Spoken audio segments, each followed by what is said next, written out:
Well, guys, what's going on? How's everything rolling? Welcome to this very special edition of the Main Event Talk right here on YouTube. And, it's been a long time since the Main Event had decided to put out a Main Event Talk. Now, as you can tell, this is kind of a little bit of an audio thing right now. The visual aid doesn't come in until next week. Okay, I'm just kidding. I decided that, I've been trying to figure out an idea or a plan to put out this week's Main Event Talk. Because as you know, this Sunday coming up on pay-per-view, and let me also bring up this one little part. You know how the WWE has constantly wanted to continue to mention that it is on the WWE Network. They all want to focus on the WWE Network because that's where people should get Hell in a Cell, right? But however, we all know that no matter how the consequences. Now, let's see if I know this correctly. DirecTV does not have the WWE, does not have WWE pay-per-view, nor does Dish Network. So you can tell straight up, I don't have Dish, I don't have Direct, so they can both kiss my ass. They're out the fucking window. I do have Time Warner Cable, and they do have the WWE they don't have the WWE Network, but they do have WWE pay-per-views that are, still being shown and everything else like that. So here's the thing, regardless of what anyone thinks, you could pay $9.99, $54.99, $25.99, $277.99. The bottom line is you're going to order Hell in the Cell one way or another. And that's pretty much the subject that we're going to talk about. Now, right now as we speak, we know that everyone right now is focused on the WWE Network right now because, as you know, the Brock Lesnar Go to Hell tour continues, and it is right there with Brock Lesnar on the podcast with Stone Cold Steve Austin. I probably will not be able to watch it, but I'll probably be able to see it later on when I have the opportunity.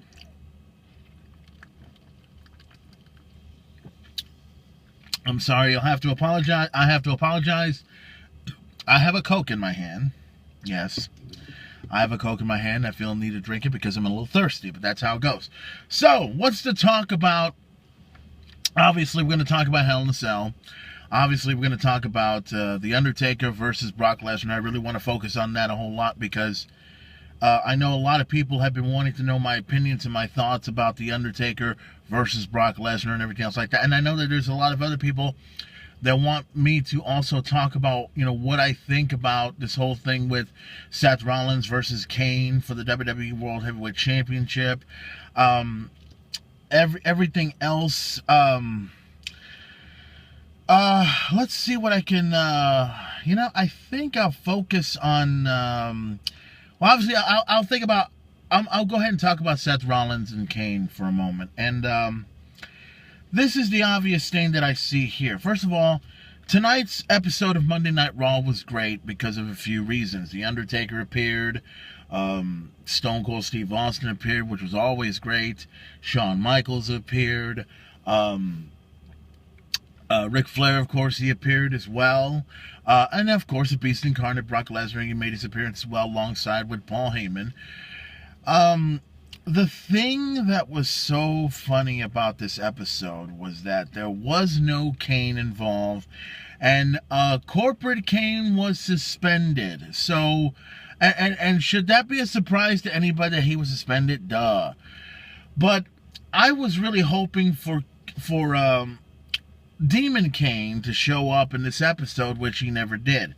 And that kind of shows me straight up, okay, apparently we know the outcome of what's going to happen to Hell in a Cell. Kane is not going to be the WWE World Heavyweight Champion, and that means Seth Rollins is going to be able to hold on to the championship, and so forth. So we know how that's going to turn out. So that means Seth Rollins will win against Kane, and it's probably the most obvious of them all, because if anything changes, which I kind of hope they do because they need to really shock people nowadays, if Kane wins the championship, then corporate Kane stays employed. But if he loses to Seth Rollins, well, then that means that corporate Kane is gone. And I guess that means that Kane is, well, Demon Kane will still be around, obviously. And let's also talk about the fact that this past weekend, I saw it on my Facebook, I saw it on my Twitter, everybody else saw it, the reunion of the Brothers of Destruction, Kane and The Undertaker, were reunited to take on Luke Harper and Braun Strowman. I didn't see the full matchup, and here's the thing I find so funny about this. Everyone has seen this, right? Everyone has seen this on Facebook, and everyone's seen this on Twitter, and it's the same fucking complaint. Let's see if I got this right.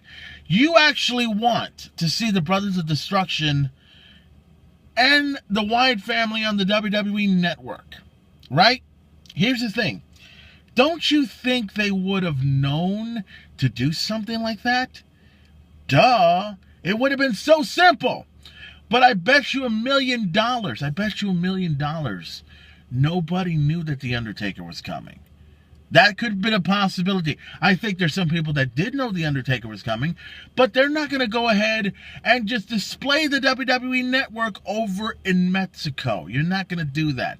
The WWE is not going to do that. More importantly, I don't think the WWE has any time to put the Brothers of Destruction and the Wyatt family on the WWE Network. Not that it's not watchable. Not that it's not watchable. It's the whole experience of live. If you want to see it live as it happens, that's all cool. And the thing is, I like surprises. I like things like that happen at live events. Remember that one time when Bo Dallas was in the middle of the ring and then all of a sudden the surprising appearance of The Rock? That was surprising. That was cool. And how about Chris Jericho? The few times he's made a surprise appearance. You know, and that's the thing I love. But you don't expect to see Chris Jericho appear on the WWE Network. No. And you don't expect The Rock to appear on the WWE Network. Do you see where this is going? Do you understand where I'm coming from? Don't expect, this is the truth, don't expect anything like for instance, let me give you an example. It's like being at a live event, right? And you got the Ascension on one side, and then get their mystery opponents are, say, the APA.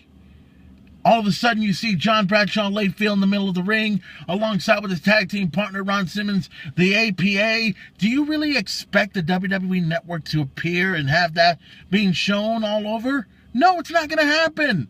So here's the thing. Yes, it was cool that the Brothers of Destruction got back together for that one-time reunion. But if everyone's going to bitch, whine, moan, and complain and start saying, oh man, this should have been on the WWE Network, fuck you, okay? Get over it, all right? It's not going to happen, okay? And if it does, it will be on a pay-per-view event. It will be on Raw or SmackDown or whatever, okay?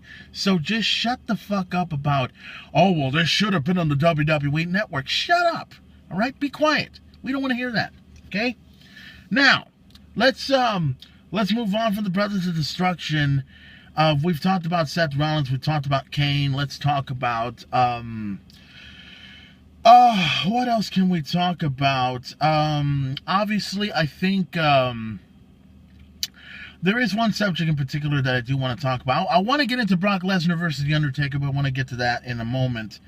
Let me talk about this whole thing involving Roman Reigns and Bray Wyatt. And I am so glad that this match is going to take place in Hell in a Cell, because I predicted, and I think a lot of other people predicted, that this match between Roman Reigns and Bray Wyatt is going to end up at Hell in a Cell. And it was too obvious. It was way too obvious for anyone to look at. And if anyone believed that this match was not going to take place in Hell in a Cell, you got to be out of your fucking mind. Seriously. So, all of a sudden tonight, and everybody knows about what's going to take place. I don't know if the card is subject to change. And what I'm talking about is the whole thing. Everyone heard about the whole incident involving Randy Orton. Apparently he got attacked by the Wyatt family and everything else like that. And then all of a sudden, the reappearance of Eric Rowan, which you know, once again, that kind of messes up everything. And here's the reason why I say it's a mess up. I really wanted to see, you know, when they brought in Braun Strowman, is it just me, or does Braun Strowman remind me so much of Gene Snitsky? Doesn't he remind me, you know, or remind you guys of that? But anyways, I really wanted to see Luke Harper, Braun Strowman against Dean Ambrose and Eric Rowan. You know, and I was kind of hoping for that because you know, when they brought in Braun Strowman instead of Eric Rowan about a month ago, I mean, that really changed up everything. It was a good thing for the Wyatts to do that. But I really wanted to see Eric Rowan be a face and take on the Wyatt family with a different partner. I thought that would make a whole lot of sense. But apparently now it's 4 members of the Wyatt family, not 3. So that kind of, I don't know. I would really like it to be just the original 3. You know, just Eric Rowan, Luke Harper, and Bray Wyatt. But if you're going to add a 4th, then that's going to be, I don't know. It just doesn't, like, it doesn't click. Like, even though it's good that it's 3, if there's a 4th member involved, then it just, you know, it kind of loses some kind of an appeal. I don't know. But the bottom line is, I'm kind of hoping now, and this is just my feeling on it, I'm hoping that the Wyatt family breaks up, but I hope it happens, say, at the end of 2015. That's just my opinion. I know that there's a lot of people that will probably disagree with that. Well, that's too soon. Well, you know what? Here's the thing. It was one thing when you had 3 members. When you add a 4th, that just kind of loses all appeal, and it just doesn't make any sense at all, you know. And some people will agree with that, some people won't agree with that, but that's fine. That's my opinion. That's how it goes. That's the way it's supposed to be. Now, Bray Wyatt and Roman Reigns. I really like the fact that this feud is going to end in Hell in the Cell. It's really going to catapult both Bray Wyatt and Roman Reigns to levels they've never been to before. Simply because you've got 2 individuals that have never, ever been in this type of environment. Now, they have had street fights. They have had many other particular types of matches, tag matches, singles matches, in every way possible. But this is the element that they are not going to get used to at all. Roman Reigns, on the other hand, I'm going to say he's going to get used to it a little bit because if you think about it, most of his family had been a part of Hell in the Cell. And if you think about it real closely, think about it, The Rock had been a part of Hell in the Cell before. I know Rikishi was a part of Hell in the Cell before. I think that's about it. I'm not sure who else had ever been a part of it. But the thing is, Roman Reigns will be used to an environment like this because, to me, I think a lot of people should see Roman Reigns to shine throughout this entire matchup. Now, don't get me wrong. I mean, it's not like I don't want to see Bray Wyatt win either. I mean, I'd like to see that happen too. But I'd like to see the conclusion to this where it's Roman Reigns winning over Bray Wyatt and ending this feud with Roman Reigns and Bray Wyatt. I think a lot of people deserve to see Roman Reigns win. And I also agree upon one comment that I was reading earlier about the fact that, yes, I think Roman Reigns deserves, you know, after he beats Bray Wyatt, then I think it's, you know, about time for Roman Reigns to move on and go after a championship. And I think it should be the WWE World Heavyweight Championship, and I think it should be against Seth Rollins. And I also feel that it should happen at Survivor Series next month. Now, I'm not saying that that's going to happen, but I also feel that that should be the matchup that everyone should be thinking about at this point in time right now. So, my prediction, as far as Hell in a Cell goes, between Bray Wyatt and Roman Reigns, I expect this to be a good match. I expect both of them to pull off all the stops no matter what. And at the end, I expect Roman Reigns to end the feud, end this whole thing with Bray Wyatt, and move on to bigger and better things. That's what I expect out of the whole thing. And I also, speaking of bigger and better things, I think Bray Wyatt and this is just my opinion, I think some people will agree or disagree with this, I'd like to see a feud between Randy Orton and Bray Wyatt, you know? Because ever since the Wyatt family attacked Randy Orton about a month ago, it occurred to me that, you know something? I think they really need to capitalize on getting a feud between Bray Wyatt and Randy Orton going. Because that just seems like, you know, the perfect opportunity for Bray Wyatt to go up against another big-time star. Bray Wyatt has went up against The Undertaker. He's went up against John Cena. He's went up against Kane. He's went up against many others. And I think it would be cool to see the Viper against the Eater of Worlds sometime in the near future. But that's just my opinion and how it goes and everything else like that. Now, let me also bring up another deal. And like I said, I was going to try and talk about Brock Lesnar versus The Undertaker, and I think I'll get to that in a moment. The Divas Revolution. Is it just me, or has this Divas Revolution either it's going up, or it's going down, or it's going up, or it's going down, or it's going up, or it's going down? I just don't understand it. Here's the thing. To me, it's just ridiculous that we have to hear more and more and more about the Bellas. We really, really do. And then Paige turning heel, which I'm really glad that it's happening, but I also think that it's, you know, I don't know. It just doesn't feel right. I mean, even though, you know, when Paige turned heel the first time, I think 1 year ago, against AJ Lee, that made a whole lot of sense, and it felt great to watch. But now this is just, you know, Paige turning heel and turning her back on PCB, and then the whole thing with Natalya. You know, I don't know. It just it makes you want to, like, you know, what the hell? I mean, we went from this badass Divas Revolution to what the fuck just happened here, you know? And that's kind of how it is. And then the only team that I think a lot of people are looking into is Team Bad, you know? And I really am looking at Team Bad and not Sasha Banks.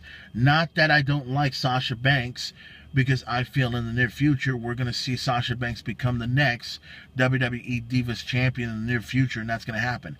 And I really hope that Charlotte does hold on to the championship for as long as she can, because here's the thing. To me, I really don't want to see Nikki Bella win the championship again. I really don't want to see the Bellas. I would rather see them separate a whole lot more than I want to see Team Bad separate. But I think the only reason why people would want to see Team Bad separate is because of Sasha Banks. Everybody remembers that whole match that took place, that Iron Man match, that epic Iron Man match that happened between her and Bayley. I had a chance to see it a few days ago, and my fucking God, I was just, oh my God. It's just sad that the NXT Divas Championship was worth more than the WWE Divas Championship. And it's just, you know, even though you got some great wrestlers, you got some great divas in the WWE right now, the NXT is clearly kicking the Divas, you know, ass. That's my opinion, everything else like that. But as we all know, Charlotte is going to defend her championship against Nikki Bella. I just don't see Nikki retaining the title. I just see Charlotte holding on to that championship as long as possible. And I do hope we see that championship being defended at Survivor Series. And I'm also hoping that we would see her against Sasha Banks at Survivor Series for the Divas Championship. That's what I think will happen. Things may be a little bit different afterwards, unless Paige gets involved in any way possible. But we'll see. We'll see how all this goes. Let's see. I would like to talk about, I would bring up the Dudley Boys. And first of all, I know some people have been asking me, what do I think about the Dudley Boys being back? First of all, thank God. And we weren't sure when they were coming back, and I'm glad they're coming back. And to me, it's quite simple. We see new WWE Tag Team Champions. The Dudley Boys are going to take the titles. I mean, it's simple as that. I was really hoping for them to take the titles at Madison Square Garden, but, well, I guess I guess that didn't turn out the way it is. And I know some people have also wondered my opinion of New Day and everything else like that. Let me go on record as saying this. A lot of people didn't like New Day when they first came along, because New Day was basically like a good guy face type group, right? That's all they were. And everyone was making such a big deal 1 year ago. 1 year ago, to be exact, when people started saying, and I quote, that this group of Xavier Woods, Big E, and Kofi Kingston will be the new Nation of Domination. Really? The new Nation of Domination. Give me a fucking break. Here's the thing. You really think there's going to be a new Nation of Domination? That's like saying this is going to be the new DX, or the new NWO, or the new Evolution, or the new this, or the new that. Here's the thing. Clearly, the WWE doesn't go back to the past. And if they do go back to the past, it's going to be with the original members, not with someone that wanted to be in Evolution or wanted to be in DX, okay? New Day pretty much was just a group that was added. And then before you know it, even though they were good guys, nobody really liked them. But they capitalized on the hate and they made it into a positive by being a heel. And they did such a tremendous job. And whether anybody likes it or not, the New Day is the hottest thing going in the WWE today. And a lot of people are happy that the New Day are hot. And I know that there's also some people that are going to ask me this. Why are so many people loving these heels? Why? That doesn't seem right. That's not even traditional. People are supposed to boo the heels, right? Listen, I want to bring up this other thing as well, now that I got the subject on it. The fact that people are starting to cheer for heels, and to other people, it just doesn't make any sense. Here's the thing. And I want to let you in on something. This is 2015. This is not 1985. Back in the day, back in 1985, back in those glory days, there was such a thing as good guys and bad guys. We've known that for a long, long time. Heels were truly heels and faces were truly faces. And the audience knew who to boo for and knew who to cheer for. Simple as that. Here we are in 2015, and with the power of the internet, with the power of Twitter, with the power of Facebook, with the power of Instagram and everything else like that, we basically are all fucked up. Yes, we are. You know why? Because we are the type of individuals that will go ahead and cheer on the bad guys just to kill the good guys. It's simple as that. That's the way it is now, okay? And some people are saying that the audience is stupid. They don't know what the fuck they want. Here's the thing. The audience is not stupid, okay? They're not. They haven't been stupid for a while. It's just that the whole thing is, a guy like me, doesn't care who's a bad guy or a good guy.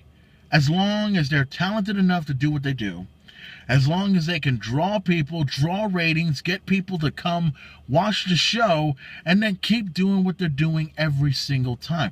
That's the way it goes now, okay? You see, I don't give a rat's ass if I have to boo the New Day.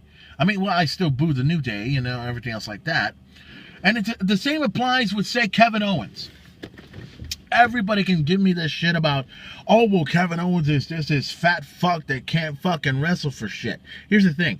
I've seen Kevin Owens wrestle. I have seen him in the middle of the ring. He is a phenomenal athlete, okay?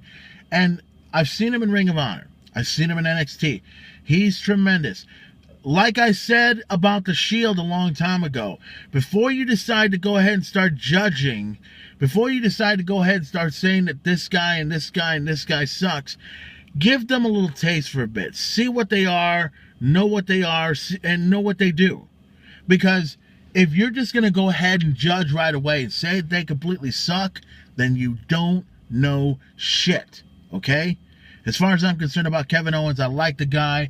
I'm glad he's Intercontinental Champion. As you know, he's going to defend the championship against former Intercontinental Champion Ryback. And to me personally, I think Ryback will not be the Intercontinental Champion. I think Kevin Owens will still hold on to the championship after Hell in a Cell. Now, back to New Day. The whole thing with New Day is quite simple. Yes, they're entertaining. Yes, they're great at what they do. And for the first time, and everyone knows how much I hate The Miz. I still hate The Miz now. He's more annoying than ever before. But I never thought that somebody can actually take annoying to a whole new level. And I think the New Day had pretty much pulled it off and everything else like that. And it's just so funny that all these years that, when Kofi Kingston was always a good guy, you could never imagine him as a bad guy until now. And it's just a completely 160 from what happened several years ago. But nonetheless, at Hell in the Cell, New Day will defend the WWE Tag Team Championships against the 9-time Tag Team Champions, the Dudley Boys. And like I predicted, the Dudley Boys will become 10-time Tag Team Champions against the New Day. And it's going to be tremendous to check out in every way possible. Okay, we've covered all bases on everything else like that. So I guess now we got to cover one last little spot. And right now I'm covering a little spot. It's called a Coke. But anyways, The Undertaker versus Brock Lesnar at Hell in the Cell. Now, my opinion on this, and here's the thing I find so funny about this. The WWE has not one time at all, well, they have, but I don't think they've mentioned it enough. And I feel that they should, is mention about what happened to them over 13 years ago. Or 12 years ago, to be exact. Now, anybody that knows the history of Brock Lesnar versus The Undertaker, you don't have to go any further than 2002. Okay, not 2013, okay, or 14, when Brock Lesnar and The Undertaker, everyone knows the story about the fact that Brock Lesnar beat The Undertaker at WrestleMania, ended the streak and everything else like that. Everybody knows about that fucking story. Let's not talk about that because that's already been overrated. I want to talk about 2002. I want to talk about a time when The Undertaker was known as Big Evil, the American Badass, and Brock Lesnar at the time was known as the next big thing, alongside with his manager, not his advocate, his manager at the time, Mr. Paul Heyman. I was looking through an old DVD a couple of days ago, and I still have it in my house. I was watching WWE Unforgiven. And this was a tremendous pay-per-view to watch. So many great matches that took place over there. One match in particular, The Undertaker took on Brock Lesnar one-on-one for the WWE Championship, or Undisputed Championship at the time. It was such a tremendous matchup from head to toe, and it was completely different from how it was over 12 years ago. And the last thing I remember from that DVD was seeing the match was over. I think it was a double count out or double disqualification. I think that's the way I remember it. And all of a sudden, the last thing I saw was at the end of the DVD. If you go to my Instagram, I actually have that piece of footage, and it's being shown over there as we speak, where Brock Lesnar, The Undertaker, had took Brock Lesnar and threw him right over on the right over to the stage where you see the big sign where it says Unforgiven. He just threw the Brock Lesnar right through that shit, and holy fucking shit. Oh man, and that was just tremendous to watch. The only thing I hadn't had a chance to see yet was the match that they had afterwards the following month, which was, of course, it was Hell in the Cell, but at that time it was called No Mercy. The Undertaker took on Brock Lesnar for the very first time at Hell in the Cell. And obviously, the victor of that matchup was The Undertaker. Was Brock Lesnar. I didn't see who won the match or anything, but I do remember it was Brock Lesnar retaining his championship against The Undertaker. And at that time, it was, I didn't see all of it. I just remember parts of the matchup, and it was just, wow. You couldn't, I still remember that matchup to this day and everything else like that. So this was 2002, okay? They talked about the first matchup. They talked about the second matchup. Those were the first two matches that Brock Lesnar has had with The Undertaker. And at that time, Brock Lesnar was the only person that has had The Undertaker's number since 2002. That's the truth, whether anybody likes it or not. Then we flash forward. Of course, we know about the whole thing with WrestleMania. That was the big shock and everything else like that. Bam. Undertaker's undefeated streak came to an end at the hands of Brock Lesnar. And then, over another year and a few months later, to the present, here comes Battleground. And we all knew about The Undertaker reappearing before everyone's eyes. He shows up, cost Brock Lesnar a WWE Championship, and then it leads up to the whole thing with SummerSlam, which to me, I have not had an opportunity to, well, I've seen SummerSlam, by the way, but they have released it on DVD, and I want to get my hands on that DVD so badly so I can see that match again, because that wasn't a wrestling match, that was a fight, and that's what I love to see out of Brock Lesnar against The Undertaker, because if you're expecting to see a catch-as-catch-can style against The Undertaker and Brock Lesnar, you've got to be out of your fucking mind, okay? You want to see a fight. You want to see blood. You want to see people cussing out people. You want to see this go till the fucking end. And that's how it goes. And that is what is expected this Sunday, live on pay-per-view. I kind of paused there for a little bit. Live on pay-per-view and on the WWE Network, Brock Lesnar versus The Undertaker, the final chapter. And my prediction for Hell in a Cell, for The Undertaker, for Brock Lesnar. Now, Brock Lesnar is possibly the most inexperienced individual.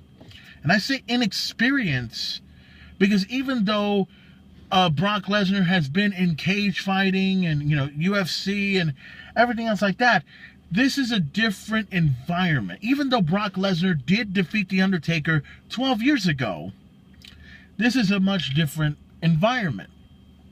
Hell in a Cell was not as tall as it is now.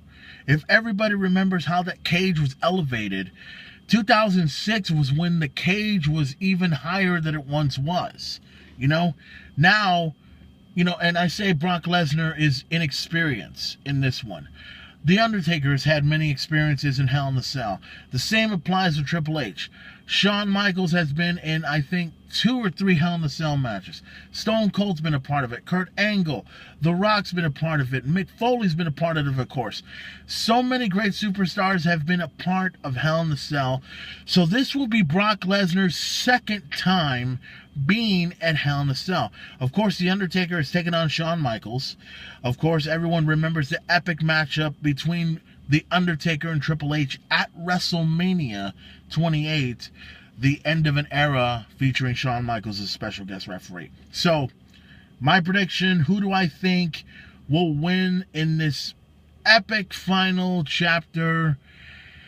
This is, so far, from what I've read on the internet and from what I've read on Facebook and Twitter, most people are saying that Brock Lesnar should win. Brock Lesnar should win hands down. But in my opinion, I don't think that should happen at all. I think we need to see The Undertaker win. For the obvious reason.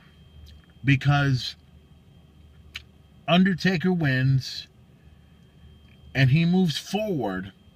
Now, I don't think his career is over yet.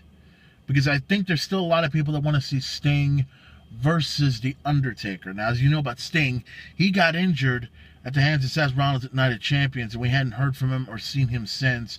And there's been a lot of talk about Sting, too, as to whether or not he could reappear again, or if he's out of WWE. Everyone goes through these ridiculous rumors, and everyone starts believing in shit. My opinion is, I still think we're going to see The Undertaker versus Sting at WrestleMania. I think that's going to be the matchup, and I still want it to happen. I know you guys want that to happen as well. We just want it to happen so it could just come to an end. That's simple as that, So, at Hell in a Cell, I'd like to see The Undertaker win over Brock Lesnar. I'd like to see that happen. And this is somewhat out of character and this is something that I think should shock everybody. I think after that match is over between Brock Lesnar and The Undertaker, I think Brock Lesnar and Undertaker should look face to face at each other, and then after that, shake his hand. Brock Lesnar, Undertaker, shake hands and walk away. You know, kind of a respect factor, because to be honest, I think The Undertaker and Brock Lesnar, I mean, I don't think they mutually hate each other. I think some people get too hung up in reality and all sorts of fantasies and all sorts of ridiculous reports, because everyone believes in anything that anyone says on the internet. Anyone believes that. Sometimes I believe it, sometimes I don't. But I think that should happen. I think Undertaker should win. And I also think that we should see some kind of a handshake happen between Brock Lesnar and Undertaker, and then end this feud just like that. Now, no matter what, if Brock Lesnar loses, it's not going to be, you know, like bad news for anybody. It's not a bad thing if Brock Lesnar loses. It's not. It's better for The Undertaker to win so they can move forward with this. If Brock Lesnar beats The Undertaker, how is it going to look for WrestleMania 32? Is anyone really going to watch WrestleMania 2 if The Undertaker is not there? You see where I'm coming from with this? I say Undertaker wins at Hell in a Cell, move forward, and then Brock Lesnar, he loses, moves forward too, but we're not going to see Brock Lesnar, you know, ride off into the sunset, because he will come back. He will come back eventually. That's the way it goes. There's some people that are going to disagree with the things I say, and then there are others that will understand and see where I'm coming from. Now remember, this is the Main Event Talk. I don't go by ridiculous scripts. I don't go by ridiculous reports. I don't go by from what they think that they want to see. You know, I go by what I know, what I understand, and what I feed to you guys. Whether you agree with me or not, it's up to you.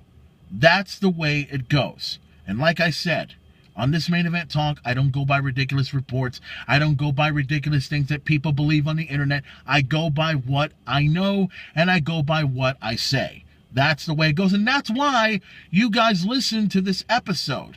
Because you don't believe in any of the fucking bullshit that you hear on the internet. You don't believe in the fucking bullshit that everyone puts out on Facebook or Twitter. Because they could either tell the truth or they could be lying. Either fucking way possible. That's the way it is.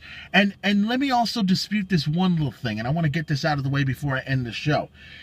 Everyone makes a big deal about certain particular superstars, and I tell them straight up, that guy's not going to be anything at all. He's going to be nothing.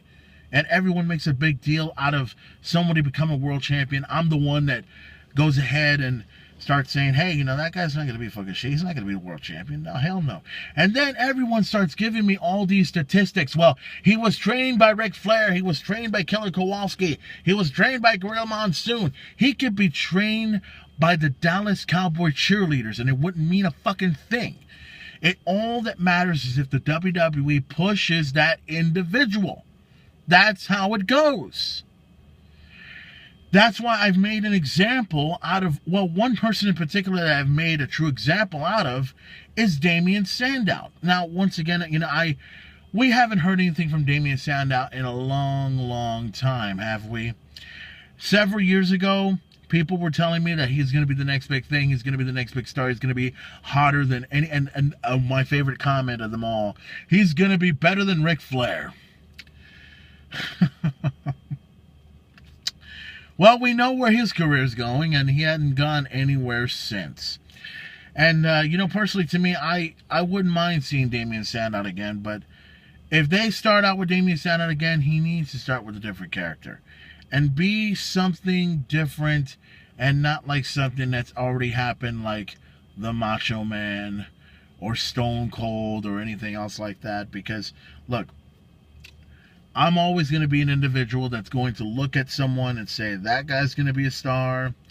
I'm going to look at this person closely and say that guy's going to be a star.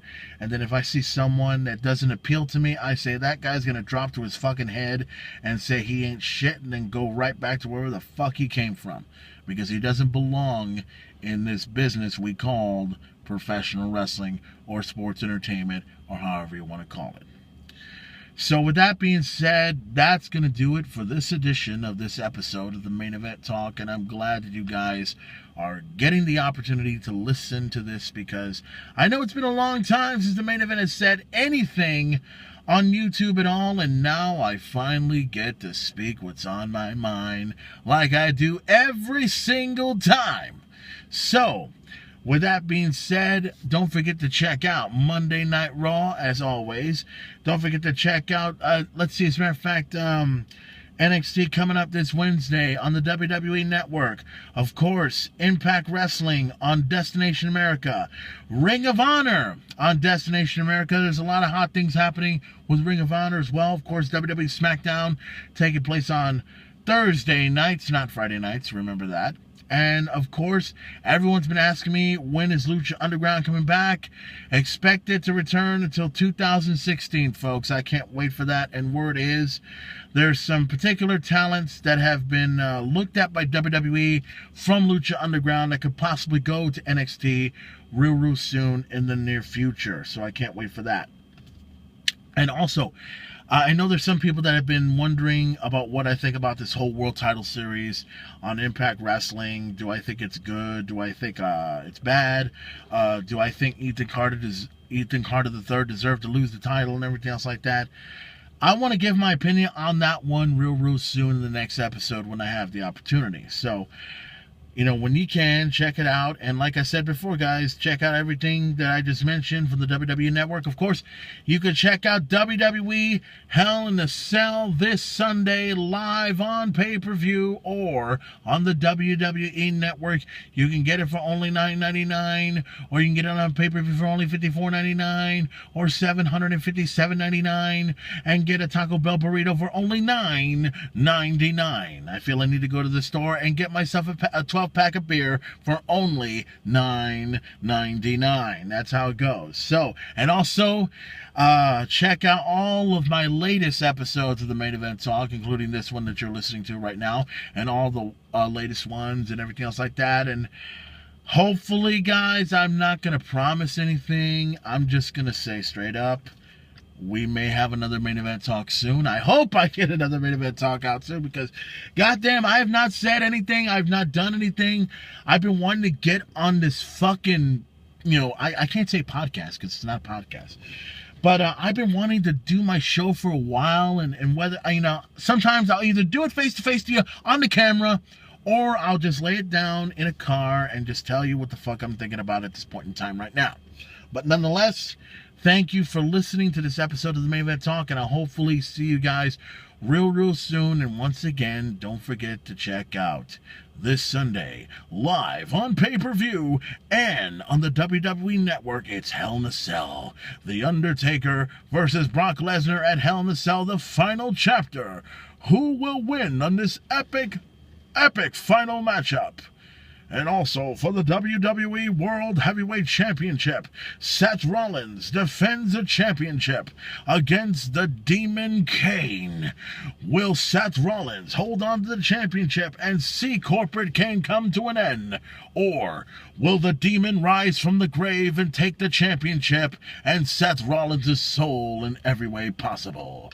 And Roman Reigns versus Bray Wyatt, Hell in a Cell.